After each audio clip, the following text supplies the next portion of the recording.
اعوذ باللہ من الشیطان الرجیم بسم اللہ الرحمن الرحیم۔ اب یہاں حضور سے خطاب اور حضور کی وساطت سے تمام مسلمانوں سے فاصبر ان وعد اللہ حق، تو اے نبی آپ صبر کیجئے، اللہ کا وعدہ حق ہے، پورا ہوگا، دین غالب ہوگا، آپ کامیاب ہوں گے۔ ما انزلنا علیک القرآن لتشقی، ہم نے یہ قرآن اس لیے تو آپ پر نازل نہیں کیا ہے کہ آپ ناکام و نامراد ہوں، معاذ اللہ۔ فَإِمَّا نُرِيَنَّكَ بَعْضَ الَّذِي نَعِدُهُمْ أَوْ نَتَوَفَّيَنَّكَ، یہ کئی دفعہ مضمون آ چکا ہے۔ یہ بھی ہو سکتا ہے نبی کہ ہم آپ کی زندگی ہی میں وہ سارا عذاب لے آئیں جس کا کہ ہم ان سے وعدہ کر رہے ہیں، دکھا دیں ہم آپ کو بعض وہ چیزیں جن کا کہ ہم ان سے وعدہ کر رہے ہیں، جس کی کہ ان کو خبر دی جا رہی ہے، یا یہ بھی ہو سکتا ہے کہ ہم آپ کو وفات دے دیں۔ فَإِلَيْنَا يُرْجَعُونَ، پھر انہیں ہماری طرف لوٹ کر آنا ہے، جائیں گے کہاں یہ؟ یعنی جلدی تو اسے ہوتی ہے جس سے یہ اندیشہ ہو کہ کوئی قابو سے نکل جائے گا، نکل کے بھاگ جائے گا، پھر پکڑنا مشکل ہو جائے گا، یہ جائیں گے کہاں؟ یہ تو بہرحال انہوں نے کشا آنا تو میرے ہی پاس ہے۔ وَلَقَدْ أَرْسَلْنَا رُسُلًا مِّن قَبْلِكَ مِنْهُمْ مَنْ قَصَصْنَا عَلَيْكَ وَمِنْهُمْ مَنْ لَمْ نَقْصُصْ عَلَيْكَ، اور ہم نے بہت سے رسول بھیجے آپ سے پہلے بھی، ان میں سے وہ بھی ہیں جن کا کہ ہم نے ذکر کیا ہے، بیان کیا ہے آپ پر، اور وہ بھی ہیں کہ جن کا ہم نے آپ پر ذکر نہیں کیا۔ وَمَا كَانَ لِرَسُولٍ أَن يَأْتِيَ بِآيَةٍ إِلَّا بِإِذْنِ اللَّهِ، اب ان تمام صورتوں میں آپ دیکھ رہے ہیں کہ وہ ایک دور چلی آ رہی ہے، اور نہیں کسی بھی رسول کے لیے یہ ممکن ہوا کہ وہ کوئی بھی نشانی لے آتا مگر اللہ کے اذن سے۔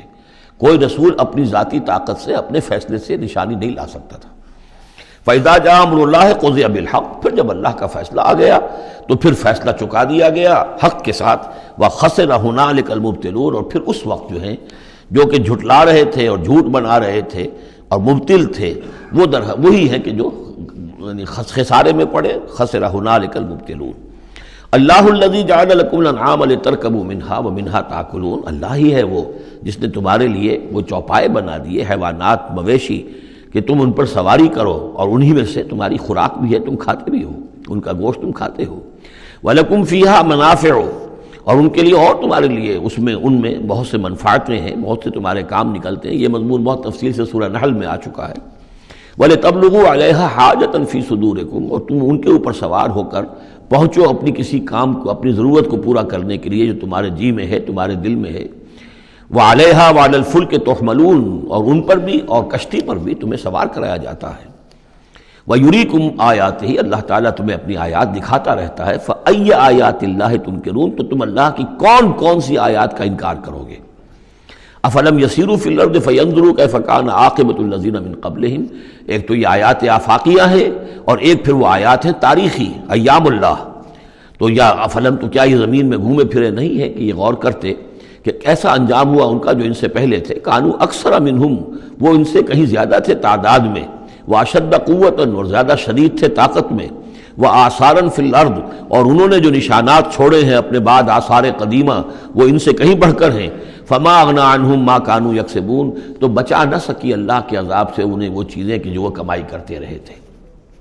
فلما جاءتہم رسلہم بالبینات، تو جب آ گئے ان کے پاس ان کے رسول واضح نشانیاں لے کر اور کھلی تعلیمات لے کر، فرحوا بما عندہم من العلم، تو جو بھی ان کے پاس علم تھا، عقیدہ تھا، گھڑے ہوئے توہمات تھے، خیالات تھے، وہ انہی پر اتراتے رہے، اسی پر انہی میں مگن رہے۔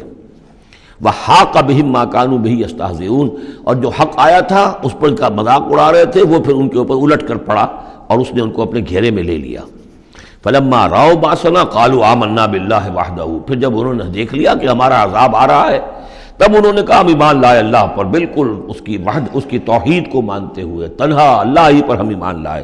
وَكَفَرْنَا بِمَا كُنَّا بِهِ مُشْرِكِينَ، اور ہم کفر کرتے ہیں، انکار کرتے ہیں، اعلان برات کرتے ہیں ان معبودوں سے جنہیں ہم شریک کرتے رہے تھے۔ فَلَمْ يَكُ يَنْفَعُهُمْ إِيمَانُهُمْ لَمَّا رَأَوْا بَأْسَنَا، تو پھر ان کا ایمان لانا ان کے لیے ہرگز مفید نہیں ہوا جبکہ انہوں نے ہمارا عذاب دیکھ لیا۔ یہ جیسا کہ ہم دیکھ چکے ہیں صرف ایک ہی مرتبہ ہوا ہے پوری تاریخ میں، ایک ہی استثناء ہے، وہ قوم یونس علیہ السلام، اور وہاں کا معاملہ خاص یہ ہے کہ کیونکہ حضرت یونس اللہ تعالیٰ کی واضح اجازت کے بغیر اپنی قوم کو چھوڑ کر چلے گئے تھے، تو یہ چیز گویا کہ دیکھیے ایک طرف ڈیبٹ ہوتا ہے تو دوسری طرف کریڈٹ ہو جاتا ہے۔ جدید حساب سے جنہیں واقفیت ہے وہ خوب اس کو اچھی طرح سمجھ سکتے ہیں۔ نبی کے کھاتے میں جو ڈیبٹ آیا قوم کے لیے کریڈٹ بن گیا، اس لیے کہ اب اس کی وجہ سے وہ استثناء ہو گئی پوری تاریخ کے اندر کہ عذاب کے آثار شروع ہونے کے باوجود ان کی توبہ قبول کر لی گئی۔ سنت اللہ التی قد خلت فی عبادہ، یہ تو اللہ کی وہ سنت ہے، اللہ کا وہ دستور ہے جو اس کے بندوں میں جاری رہی ہے، یہ دستور جاری رہا ہے۔ وخسر ہنالک الکافرون، اور یہ کہ پھر اصل خسارہ تو کافروں کے لیے ہی ہے۔ صدق اللہ العظیم۔